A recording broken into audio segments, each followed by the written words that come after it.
हरि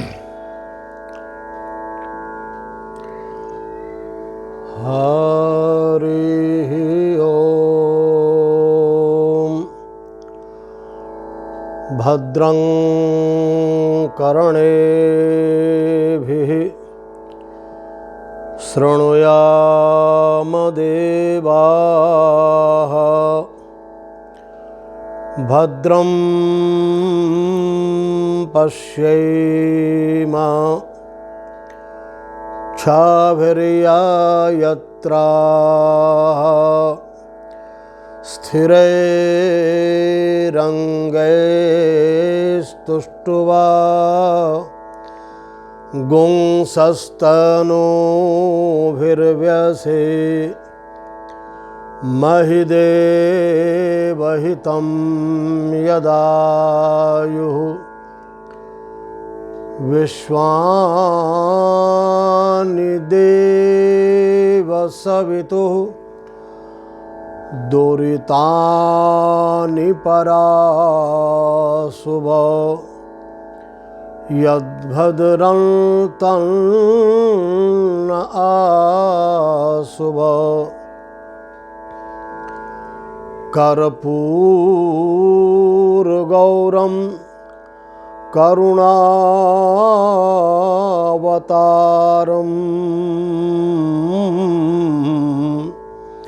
संसारसारं भुजगेन्द्रहारम् सदा वसन्तं हृदयारविन्दे भवं भवानी सहितं नमामि। सच्चिदानन्दरूपाय विश्वोत्पत्त्यादिहेतवे तापत्रयविनाशाय श्रीकृष्णाय वयं नुमः। नमो ब्रह्मण्यदेवाय गोब्राह्मणहिताय च जगद्धिताय कृष्णाय गोविन्दाय नमो नमः। जगद्धिताय कृष्णाय गोविन्दाय नमो नमः। श्री कृष्ण गोविंद हरे मुरारी हे नाथ नारायण वासुदेव। श्री कृष्ण गोविंद हरे मुरारी हे नाथ नारायण वासुदेव। हे नाथ नारायण वासुदेव। हे नाथ नारायण वासुदेव। हे नाथ नारायण वासुदेव। श्री कृष्ण गोविंद हरे मुरारी हे नाथ नारायण वासुदेव। श्री कृष्ण गोविंद हरे मुरारी हे नाथ नारायण वासुदेव। श्री कृष्ण गोविंद हरे मुरारी हे नाथ नारायण वासुदेव। जिह्वे पिब स्वामृतमेव तदेव। जिह्वे पिब स्वामृतमेव तदेव। गोविंद दामोदर माधवेति। गोविंद दामोदर माधवेति। श्री कृष्ण गोविंद हरे मुरारी हे नाथ नारायण वासुदेव श्री कृष्ण गोविंद हरे मुरारी हे नाथ नारायण वासुदेव जिह्वे पिब स्वामृतमें तदेव जिह्वे पिब स्वामृतमें तदेव गोविंद दामोदर माधवेति गोविंद दामोदर माधवेति श्री कृष्ण गोविंद हरे मुरारी हे नाथ नारायण वासुदेव श्री कृष्ण गोविंद हरे मुरारी हे नाथ नारायण वासुदेव।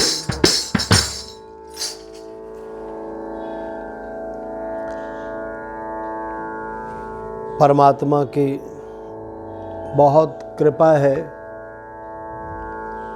थोड़ा थोड़ा अपना प्रयास चल रहा है। सब साधन संपन्न होने के बावजूद भी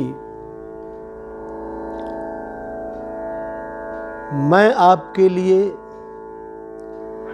इस प्रकार से परिश्रम करता हूं आपकी सेवा में, जिसमें बहुत तामझाम नहीं है। तामझाम में समय तो लगता ही है और साधनों के प्रभाव में भक्ति का प्रभाव थोड़ा कम जाता है। इसलिए बिना वाद्य यंत्र के और बिना किसी माइक सेट के, जैसे हम लोग एक टेबल पर बैठकर आपस में विचार करते हैं, एक जगह बैठकर जैसे आपस में संवाद करते हैं, उसी प्रकार से मैं आपकी सेवा में जो कुछ भी मुझे प्राप्त हुआ है, संतन सन जस किछु सुनेउ,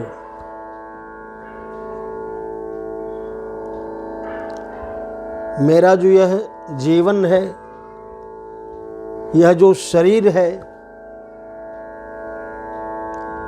इसके उम्र के हिसाब से 42-43 साल से मेरा यह कार्यक्रम चल रहा है। तब बात कुछ और थी। उस समय थोड़ा व्यवसाय प्रधान था, जीविका प्रधान था। जीविका उपार्जन की वृत्ति भी कुछ न कुछ रहती ही थी। शुद्ध रूप से भक्ति उसमें संभव नहीं थी।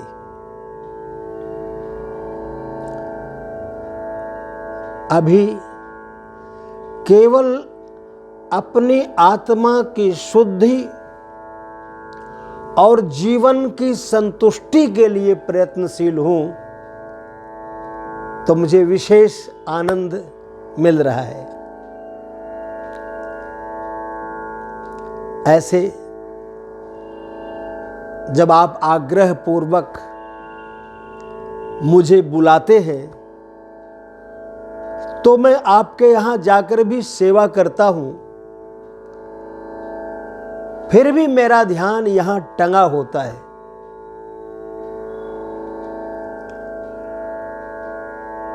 आज मेरा विचार है, एक दिन पितामह भीष्म के बारे में आपको थोड़ा परिचय दिया था। पितामह भीष्म की स्तुति जो भागवत में बहुत प्रसिद्ध है, उसके गाने का बड़ा फल है। उन्होंने जो भगवान से मांग की,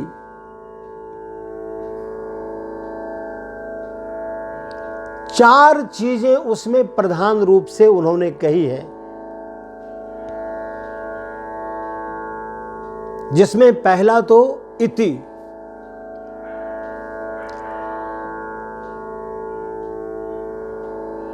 क्योंकि अब इति हो रही है किसकी? शरीर की। दोस्त भी मिल जाएं, बिछुड़ते हैं तो बहुत कष्ट देते हैं। परिवार का भी कोई सदस्य बिछड़ता है तो बहुत कष्ट देता है। शरीर से जो लोग भोग विलास करते हैं, जिनके जीवन में केवल सुखाशक्ति होती है, कितना खाऊं, कितना पहनूं, कितना भोगूं, कितने मजे करूं,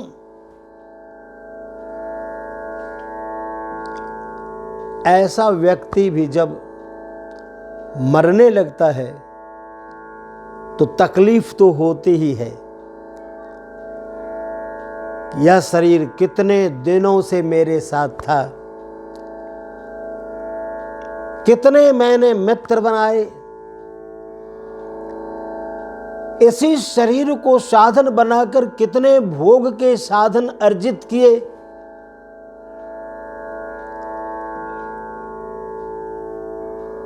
प्रचुर भोग विलास के कारण स्वयं को सुखी करना चाहा, भोग विलास के ज्यादा से ज्यादा साधन निर्मित कर जीवन को सुखमय बनाना चाहा।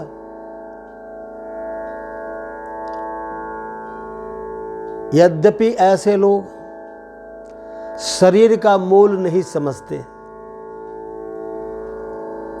ऐसे लोग शरीर का मोल नहीं समझते, उन्हें केवल स्वाद का पता होता है।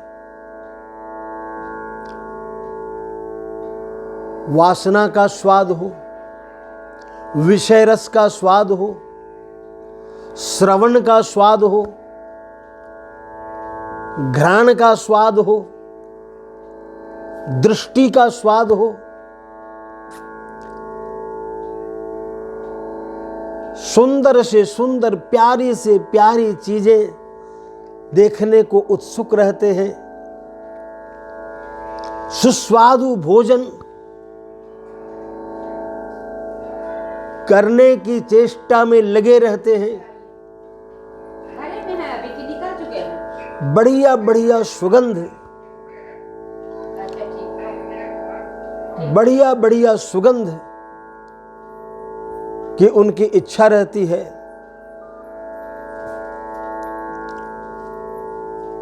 और जब वो वृद्ध हो जाते हैं, भोग में सक्षम नहीं होते, तो तकलीफ तो होती ही है। लेकिन जिसने अपने शरीर को भगवान में लगाया, सत्संग के पीछे दौड़ते रहे, कथाओं के पीछे चक्कर लगाते रहे, मंदिर मंदिर जाते रहे, भगवान को दंडवत करते रहे, इंद्रिय निग्रह किया, चित्त को पवित्र किया, व्यवहार को शुद्ध किया,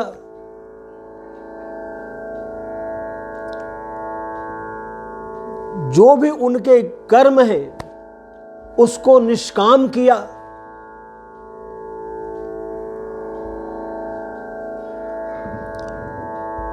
अपने मन को सुमन बनाया और स्वयं को परमात्मा के चरणों में समर्पित कर दिया। तरह तरह की स्तुति करी, भगवान के यश गाए, भगवान के यश का श्रवण किया, जीवन में जो कुछ भी किया उसे भगवान को समर्पित किया, जीवन में जो कुछ भी पाया उन्हें भगवान का प्रसाद माना। ऐसा व्यक्ति जब शरीर से लाचार हो जाता है, उसके तकलीफ का क्या कहना, उसकी तकलीफ की कोई सीमा ही नहीं होती। पितामह भीष्म ऐसे ही हैं। इति मति रूप कल्पिता वितृष्णा भगवत शाश्वत पुंगवे विभोमने स्वसुखमुपगते क्वचिद् विहर्तुं प्रकृतिमुपेयुषि यद्भव प्रवाह इति मति रूप कल्पिता वितृष्णा भगवती शाश्वत पुंगवे विभोमने स्वसुखमुपगते क्वचिद् विहर्तुं प्रकृतिमुपेयुषि यद्भव प्रवाह।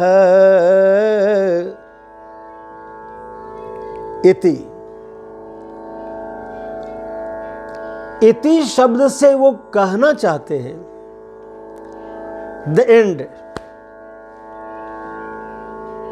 इस शरीर की लीला अब समाप्त हो रही है।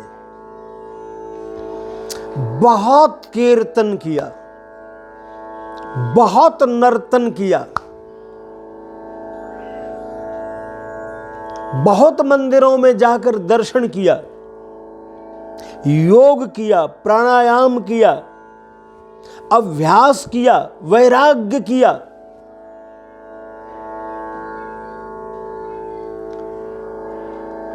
धर्म के मार्ग पर चले,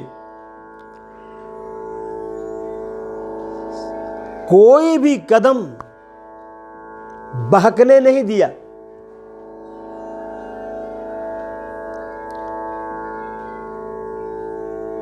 इस प्रकार से हमने यात्रा करी।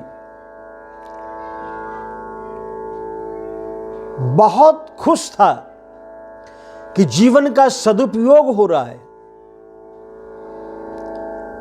बहुत प्रसन्न था, इस शरीर से पुण्य लूट रहा हूं। संत महात्माओं ने इस शरीर को साधनों का, समस्त साधनों का मार्ग बताया है कि साधन धाम मोक्ष कर द्वारा पाए न जेहि परलोक सवारा। साधन धाम मोक्ष कर द्वारा पाए न जेहि परलोक संवारा।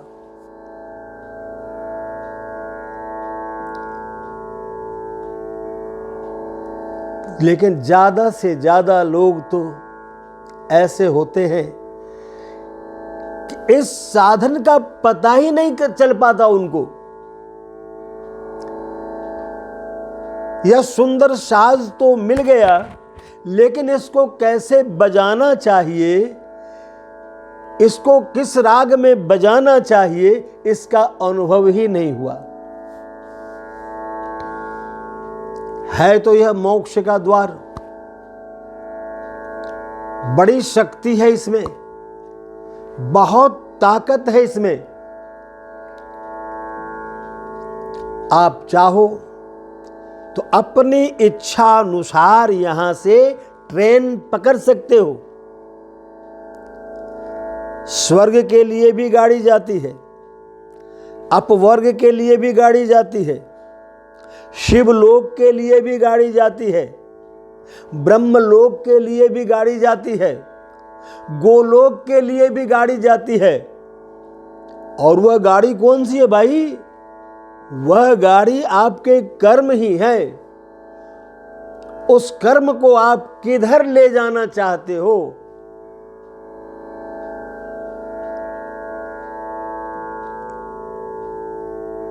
उस कर्म को आप किधर ले जाना चाहते हो?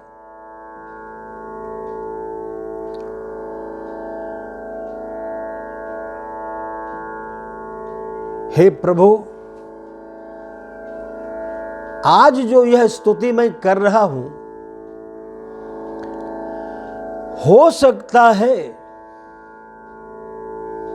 कि यह स्तुति पूरी भी हो जाए और ना भी हो, क्योंकि मेरी जो शरीर की अवस्था है यह अब बुझती हुई आग की तरह निस्तेज होती जा रही है।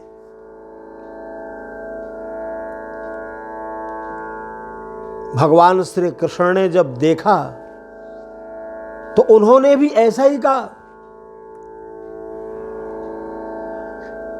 ऐसा लगता है कि ये यज्ञ की अग्नि है जो अब शांत होती जा रही है। यज्ञ में जब हम साकल्य देते हैं, स्वाहा स्वाहा करते हैं, तो वह अग्नि बढ़ती जाती है, लेकिन फिर बाद में वह अग्नि शांत हो जाती है।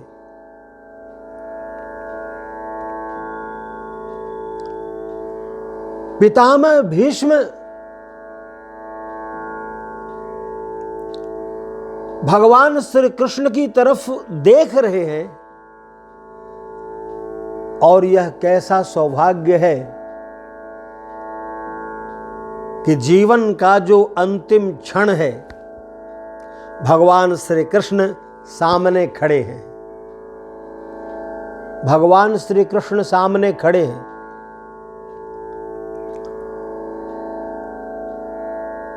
लेकिन जब तक जीवन है तब तक इसको अंतिम कैसे कहा जा सकता है?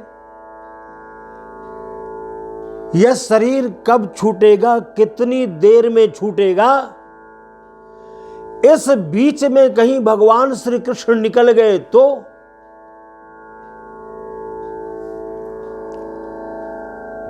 उन्होंने कहा कि हे केशव, इस शरीर का अंत होने वाला है और इस शरीर से केवल मैंने तुम्हारे लिए ही साधना की है।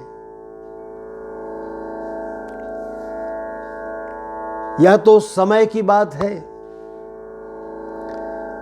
कि मैं आपके विरोध में खड़ा था,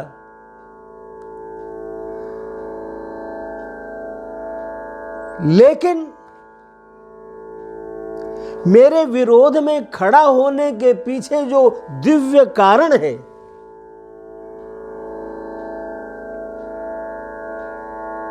वह मैं आपके सामने प्रकट कर देता हूं।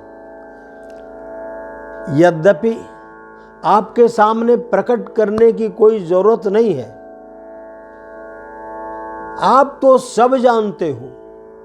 गोस्वामी जी ने कहा कि प्रभु जानहि सब बिनहि जनाए।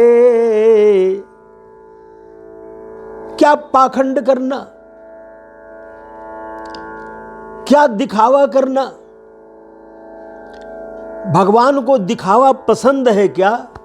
नहीं, भगवान को भीतर की भक्ति पसंद है। पितामह भीष्म के संबंध में तो प्रायः सभी को ऐसा लगता था कि जब आर पार का यह युद्ध होगा तो पितामह भीष्म पांडव का ही पक्ष लेंगे, पांडव की तरफ से ही लड़ेंगे। पांडव के प्रति अनंत प्रीति थी।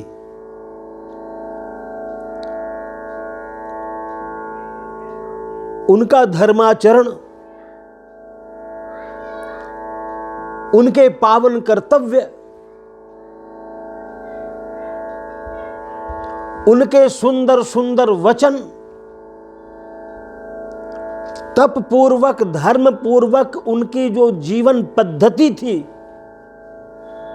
यह पितामह भीष्म को बहुत आकर्षित करती थी।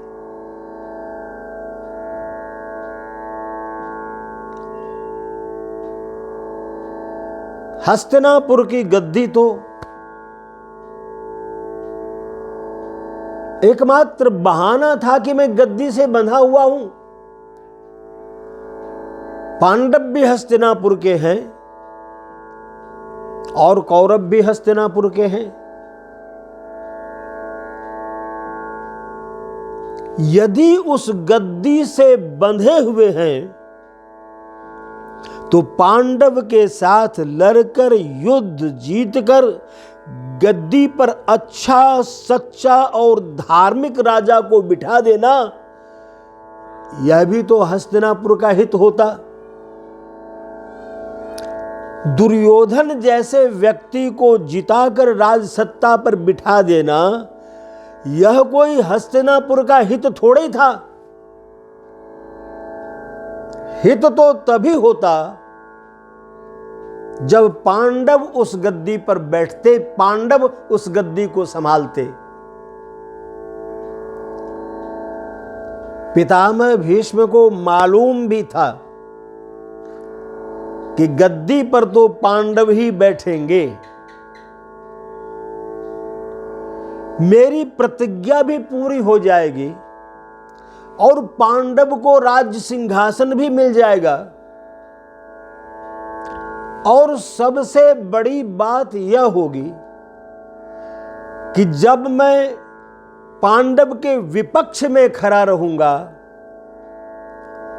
तो मुझे लगातार भगवान कृष्ण के दर्शन होते रहेंगे। युद्ध और मृत्यु में बहुत ज्यादा दूरी नहीं होती। युद्ध होता है तो यही खबर मिलती है, आज अमुक मर गया, आज अमुक मर गया, आज वो चला गया, आज वो चला गया। मौत की हाट होती है युद्ध क्षेत्र में, मौत का ही बाजार है। इधर से मरे चाहे उधर से मरे, वहां पैदा नहीं होगा, वहां मरेगा ही मरेगा।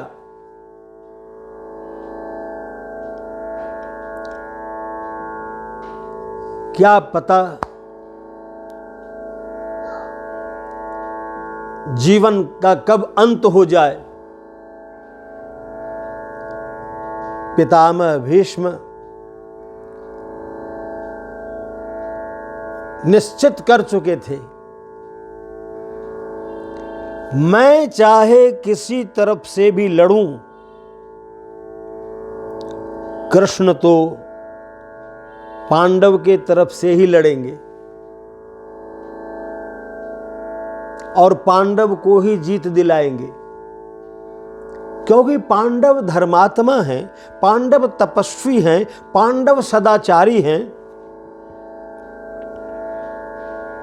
लेकिन यदि भगवान श्री कृष्ण के दर्शन करते करते मेरे इस शरीर का अंत हो जाए तो जीवन की इससे बड़ी सार्थकता क्या है, इससे बड़ा और साफल्य क्या है।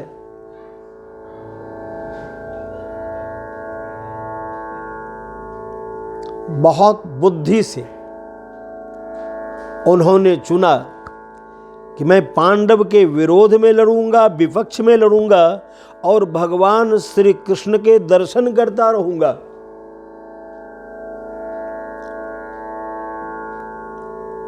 आज अब यह शरीर विदा होने को चाहता है।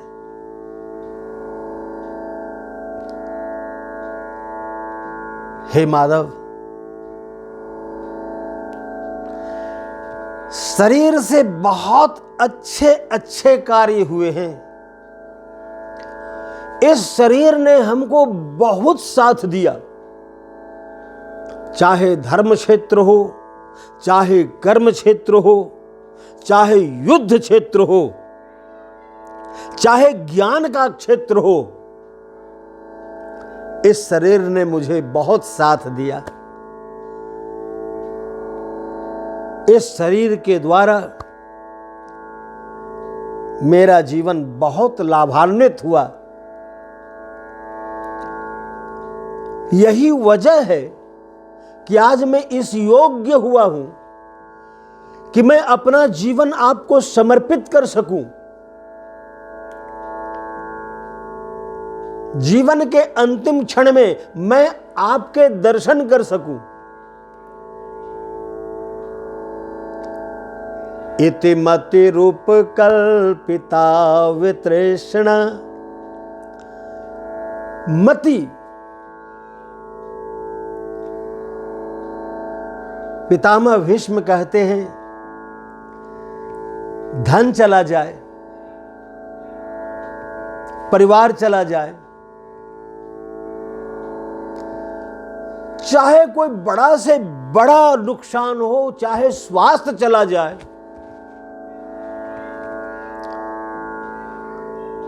लेकिन हे माधव, जब तक बुद्धि ठीक रहती है तब तक व्यक्ति का विनाश नहीं होता। जब तक बुद्धि ठीक रहती है तब तक व्यक्ति का विनाश नहीं होता।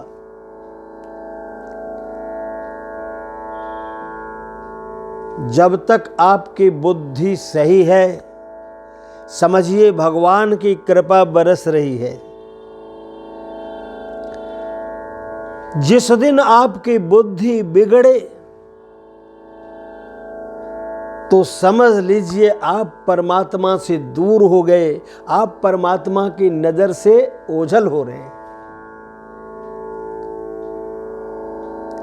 परमात्मा तो नजर नहीं फेरते हैं, लेकिन जीव अपने ही प्रयास से, अपने ही कुबुद्धि से परमात्मा से दूर होता है।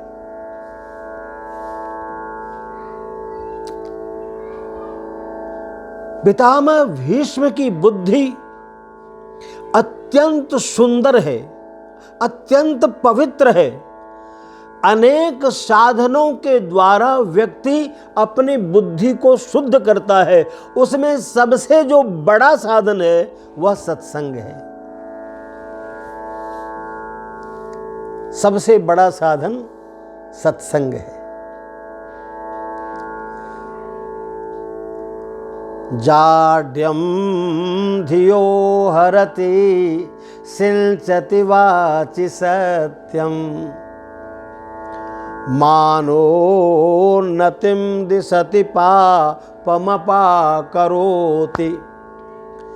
चेतः प्रसादयति दीक्षुतनोति कीर्तिं सत्संगति कथय किं न करोति पुंसाम। ये बुद्धि की जड़ता को हर लेती। बुद्धि तो बहुत पवित्र चीज है, बहुत विलक्षण है, लेकिन बुद्धि में जड़ता आ जाती है। और जब बुद्धि में जड़ता आ जाती है तो व्यक्ति का कर्म क्षेत्र खराब हो जाता है। उसका प्रभाव व्यक्ति के कर्म पर, व्यक्ति के व्यवहार पर, बुद्धि में जड़ता आ जाए तो व्यक्ति की वाणी पर उसका प्रभाव पड़ता है और वह व्यक्ति पतित हो जाता है, विनाशोन्मुख हो जाता है। इसलिए जाड्यम धियो हरति। भगवान श्री कृष्ण कहते हैं बुद्धौ शरणमन्विच्छो। हे अर्जुन, बुद्धि की शरण में जाओ, बुद्धि की शरण में। ऐसा पहले नहीं कहा कि मेरी शरण में आ जाओ, कहा बुद्धि की शरण में जाओ। और जब कोई आदमी बुद्धि की शरण में जाएगा तो बुद्धि ही उनको समर्पण सिखाएगी। और बुद्धि मां बनकर परमात्मा रूपी पिता के गोद में डाल देगी और परमात्मा उसको गोद में लेकर के झुलाने लगेंगे, प्यार करने लगेंगे। यह बहुत विलक्षण है।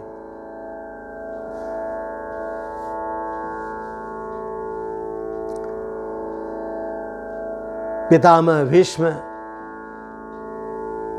जब सरसैया पर हैं पड़े हुए, उस समय भी उन्होंने यही कहा पांडवों से। पांडव ने पूछा कि पितामह,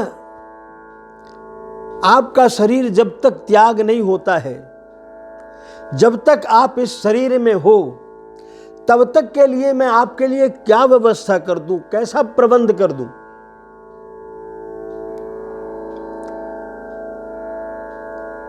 आप अपनी रुचि के हिसाब से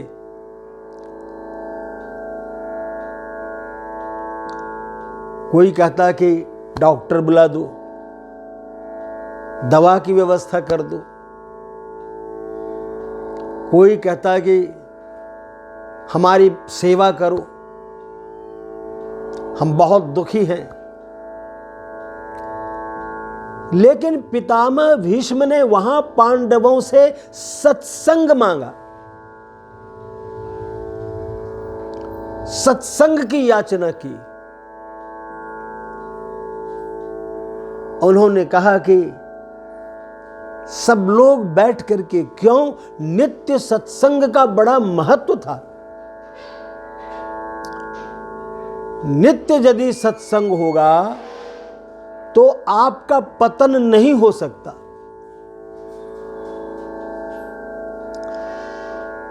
कभी कभी हम लोग बड़ा सत्संग कर लेते हैं, बहुत खर्च करके कर लेते हैं।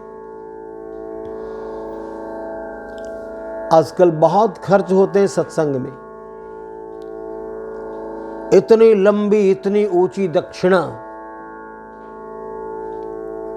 कई कई जनरेटर, कई कई लाख के पंडाल,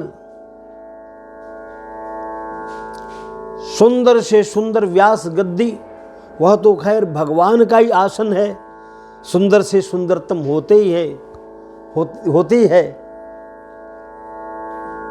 विलक्षण गद्दी।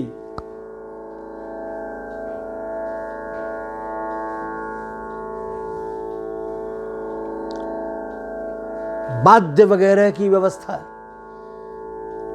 बहुत वाद्य की व्यवस्था, भोग भंडारा की व्यवस्था, पान प्रसाद की व्यवस्था,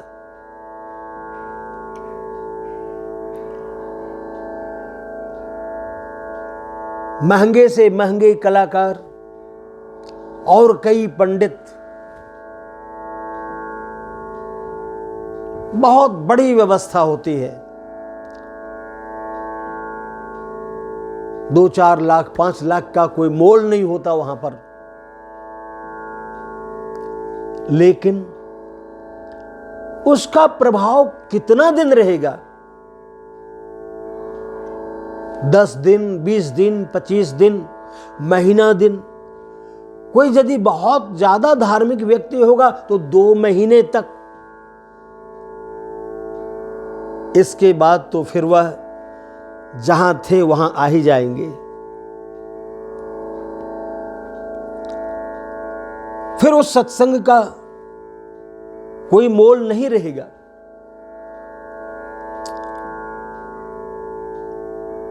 अगले जन्म में उसका कोई प्रभाव होता हो, उस सत्संग के कारण कुछ विलक्षणता आती हो, लेकिन जीवन में जो बदलाव है वह थोड़े ही समय के लिए टेम्परोरी बदलाव होता है, टेम्परोरी चेंजिंग।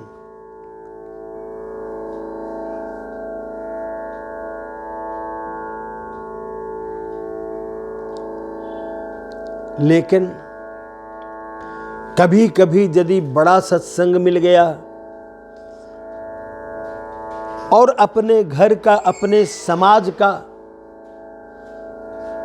अपने पुरुषार्थ का यदि सत्संग हम लगातार करते सुनते रहे तो वह हमें पतित होने नहीं देगा,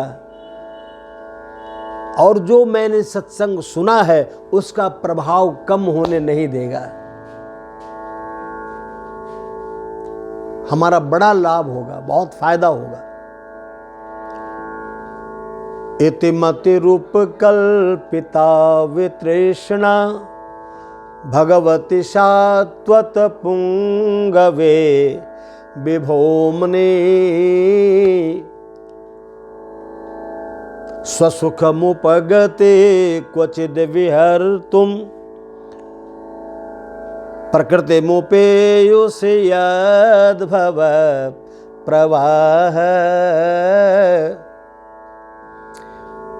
इन्होंने अपनी बुद्धि को बहुत प्रयत्न से ठीक किया है, क्योंकि संसार में कुसंग भी बहुत हैं। किधर से कुसंग आ जाए इसका कोई ठिकाना नहीं है। आप जिसका चिंतन करेंगे, चाहे वह आपका चिंतन निंद क्यों नहीं हो,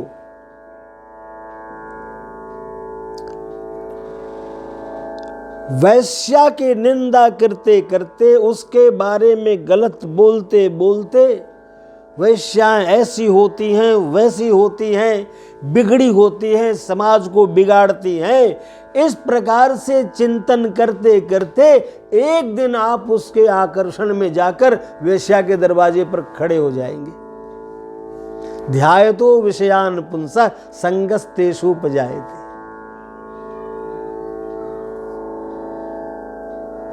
संगस्तेषु उपजायते। जिसका चिंतन करेंगे उसका संग होगा ही होगा। इसी संग दोष को काटने के लिए हमारे यहां नित्य सत्संग की व्यवस्था थी। बड़े बूढ़े लोग आपस में बैठकर नित्य सत्संग किया करते थे। ज्ञानस्य लाभम परमम वदंती। ज्ञान का लाभ परम लाभ है, महान लाभ है।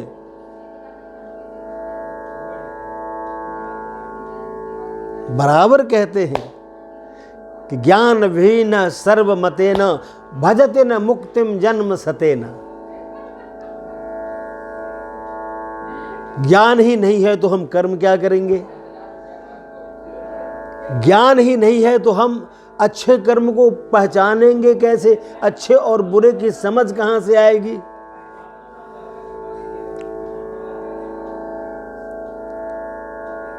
इनकी बुद्धि बहुत स्वस्थ है, सुंदर है।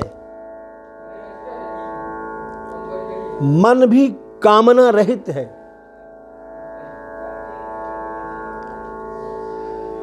मन यदि सुंदर हो जाता है तो सुमन कहलाता है। सुंदर मन मतलब सुमन।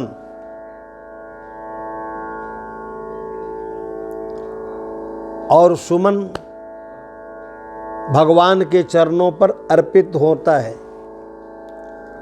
अपने सुंदर मन को सुमन बना करके, अपने मन को सुंदर बना करके, फूल बना करके पितामह भीष्म भगवान के चरणों पर डाल रहे हैं।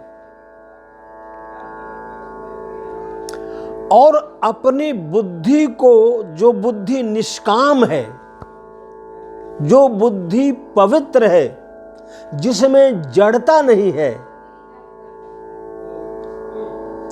उस बुद्धि को भगवान की तरफ बहुत चतुराई से बढ़ाते। जब भगवान श्री कृष्ण ने कहा,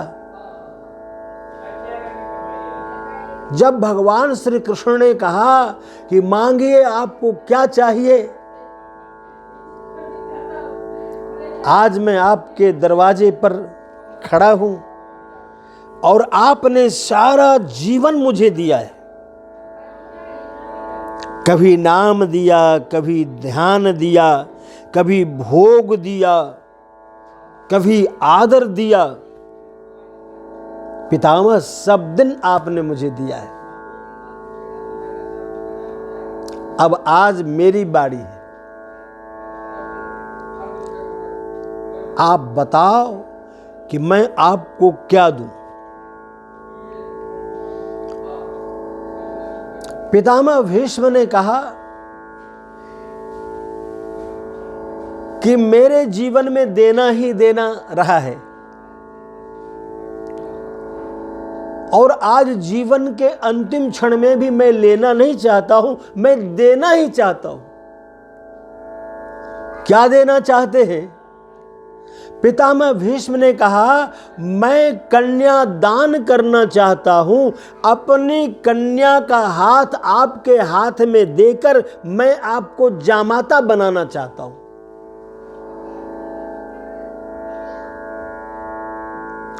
जितने लोग थे सभी सकते में आ गए, सभी विचार करने लगे कि हम लोग तो यही जानते हैं कि इन्होंने विवाह नहीं किया, कौन इनकी प्रतिज्ञा को नहीं जानता, मैं आजीवन ब्रह्मचर्य रहूंगा। और सभी लोग ऐसा जानते हैं, इनके जीवन में तो कभी दूर दूर से भी कोई स्त्री नहीं आई, और यदि इनका विवाह ही नहीं हुआ तो फिर कन्या का तो सवाल ही पैदा नहीं होता। आखिर ये किस कन्या की बात कर रहे हैं, किस बेटी की बात कर रहे हैं?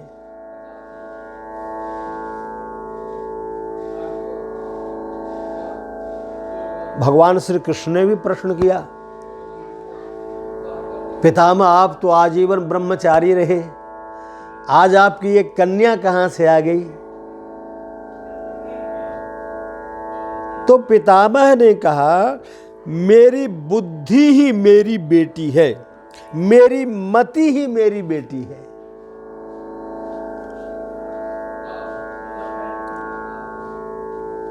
ये जो बुद्धि होती है,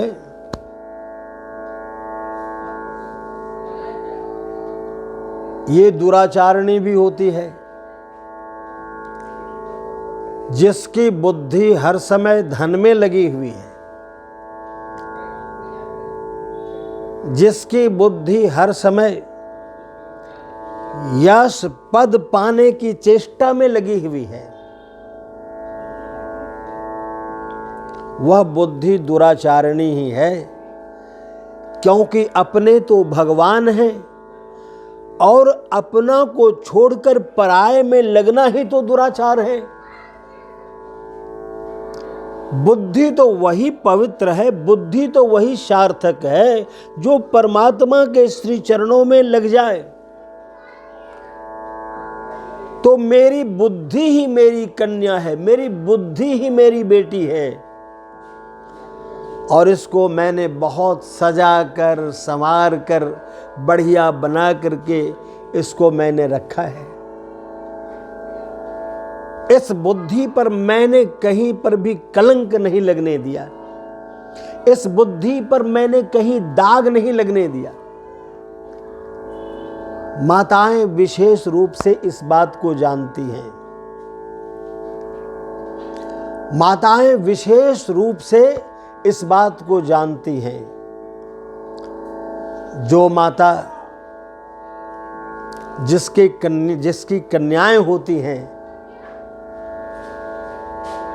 वे इसी प्रयास में रहती, वो ऐसा ही प्रयास करती रहती और भगवान से यही निवेदन करती रहती है कि मेरी बेटी पर कभी कोई दाग न लगे।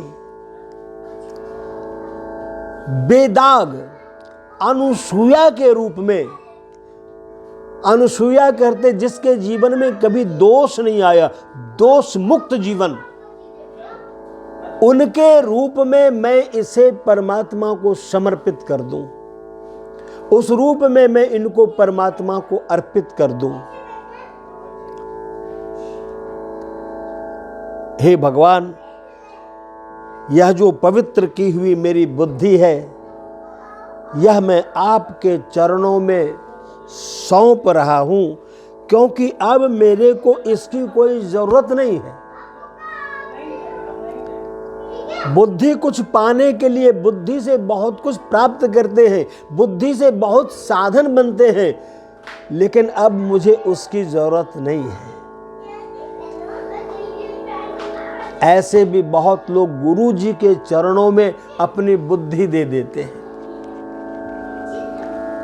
गुरु जी पूछते हैं कि भाई रहने दो, तुमने बहुत दक्षिणा दे दी, अब अपनी बुद्धि क्यों दे रहे हो? तब उन्होंने कहा, गुरु जी एक बात बताइए, जब तक आप हमारे साथ हैं मुझे अपनी बुद्धि की जरूरत क्या है? मुझे अपनी बुद्धि की जरूरत क्या है? आप इतने श्रेष्ठ हैं, आप इतने महान हैं और आप हमारे सद्गुरुदेव हैं, तो आपकी बुद्धि से चलूं, इससे बढ़िया बात और क्या हो सकती है? आपकी बुद्धि से चलूं, आपकी बुद्धि से जीऊं। अब अपनी बुद्धि की तो कोई जरूरत ही नहीं है। तो गुरु जी को भी लोग बुद्धि समर्पण कर देते हैं। अर्जुन ने भगवान कृष्ण को बुद्धि समर्पित कर दी। बोले ये सब कुछ मुझे दे रहे हो? बोले हाँ। तो तुम कैसे जियोगे? बोले हम जिएंगे अब आपके वचन के द्वारा। करिष्ये वचनम तव। अब आप जो कहेंगे वही मुझे करना है। अपनी बुद्धि अब हमको लगानी ही नहीं है। बुद्धि लगा लगा करके हम थक गए। अब यह निष्कर्ष हुआ कि करिष्ये वचनम तव। अब आप जो हमें कहोगे उसे मैं करूंगा। अब आपकी बुद्धि से चलूंगा। अब आपको ही मैं स्वीकार करूंगा। बहुत विलक्षण प्रसंग है। और उन्होंने भगवान से ऐसा कहा कि हे कृष्ण, मेरी इस बुद्धि को आप स्वीकार कीजिए, इस बुद्धि को स्वीकार कीजिए। और यह क्रमशः चलता रहेगा। पितामह भीष्म 1 पाठ, 2 पाठ, 3 पाठ, 4 पाठ के रूप में यह चलता रहेगा। और जिस दिन यह संपूर्ण हो जाएगा, भीष्म स्तुति का जो अंतिम श्लोक जिस दिन हो जाएगा, उस दिन एक बार हम लोग सामूहिक रूप से संपूर्ण पाठ का आयोजन करेंगे। और उस पाठ के द्वारा आप सब लोग उसका श्रवण करेंगे। मेरा यह प्रयास है कि यदि आपको इस स्तुति के बारे में पहले से मालूम होगा तो उस समय आपको पाठ करने में बहुत आनंद आएगा, बहुत मन लगेगा। तो पहला तो उन्होंने कहा कि इति का समय आ गया, यह शरीर अब इति है और इसके बाद अब मैं आपको कुछ अर्पित भी नहीं कर पाऊंगा। अर्पित करने के लिए भी तो शरीर चाहिए ना। लेकिन आज अंतिम क्षण में, जीवन के इस अंतिम क्षण में आपको मैं अंतिम समर्पण कर रहा हूं। और वह समर्पण अपनी बुद्धि का कर रहा हूं, मति का कर रहा हूं।